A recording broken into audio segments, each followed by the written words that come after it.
શાપર વેરાવળમાં લૂંટની સનસનાટીભરી ઘટના સામે આવી। જીતેન્દ્રસિંહ જાડેજા નામના વૃદ્ધને બંધક બનાવીને લૂંટ કરવામાં આવી છે।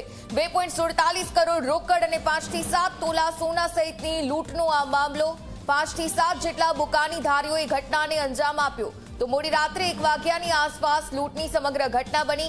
ઘટનાને પગલે રાજકોટ ગ્રામ્ય એસપી સહિતનો સ્ટાફ પણ દોડતો થયો તો શાપર વેરાવળ પોલીસ સ્ટેશને ફરિયાદ નોંધાવવાની કાર્યવાહી કરવામાં આવી। આ સાથે એલસીબી અને પોલીસની ટીમોએ આરોપીઓની તપાસ હાથ ધરી છે। તો રાજકોટમાં જે રીતે લૂંટની આ ઘટના સામે આવી છે, લૂંટની આ ઘટનામાં જીતેન્દ્રસિંહ જાડેજા નામના વૃદ્ધને બંધક બનાવવામાં આવ્યા અને 2.47 કરોડ રોકડ અને આની સાથે 5 થી 7 તોલા સોના સહિતની લૂંટ કરી દેવામાં આવી। 5 થી 7 જેટલા બુકાનીધારી શખ્સો દ્વારા આ ઘટનાને અંજામ આપવામાં આવ્યો છે। મોડી રાત્રે 1 વાગ્યાની આસપાસ લૂંટની ઘટના બની।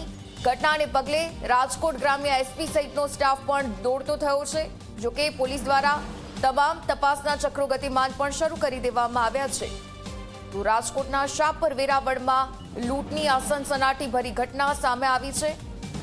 વૃદ્ધને બંધક બનાવી દેવામાં આવ્યો અને કરોડો રૂપિયાની લૂંટ કરી દેવામાં આવી અને આ સાથે સોનાના દાગીના પણ અહીં મળી આવ્યા।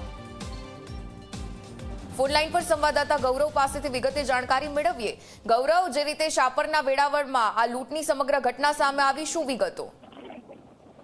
ચોક્કસ જ શાપર વેરાવળની અંદર મોડી રાત્રે લૂંટની ઘટના છે તે બધી છે। એલસીબી એસઓજી સહિતની જે પોલીસની અલગ અલગ ટીમો છે તે ઘટના રાત્રે જ પોલીસે નાકાબંધી કરી અને જે લૂંટારો હોય તેમની શોધખોળ છે તે શરૂ કરવામાં આવી હતી।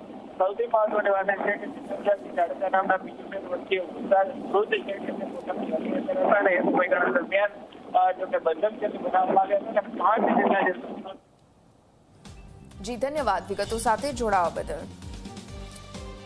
તો રાજકોટમાં જે રીતે આ લૂંટની ઘટના બની છે, શાપર વેરાવળનો આ બનાવ છે કે જ્યાં લૂંટની સનસનાટી ભરી આ ઘટના સામે આવી। વૃદ્ધને બંધક બનાવી દેવામાં આવ્યો। 5 થી 7 જેટલા બુકાનીધારી શખ્સો દ્વારા મોડી રાતના અરસામાં લૂંટ કરી દેવામાં આવી।